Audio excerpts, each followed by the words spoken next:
সেই সাথে বিরিয়ানির যে আলুর পিস ইউজ করা হয়েছে, অনেক বড় সাইজের আলুর পিস।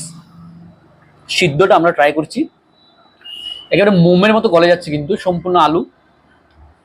কত সুন্দরভাবে সিদ্ধ করা হয়েছে আলু, দেখছেন আপনারা। সেই আলু দিয়ে একটু ট্রাই করছি রাইস।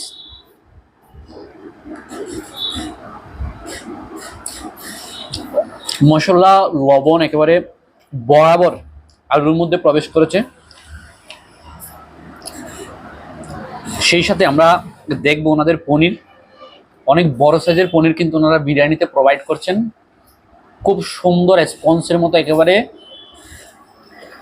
দারুণভাবে সেই পনিরগুলো সেখানে ব্যবহার করা হচ্ছে।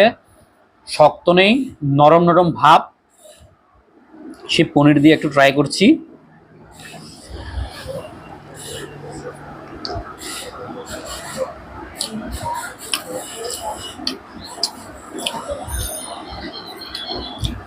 কি বলবো, আর বলার মতো নয়। আমার দিক থেকে 100-তে 100।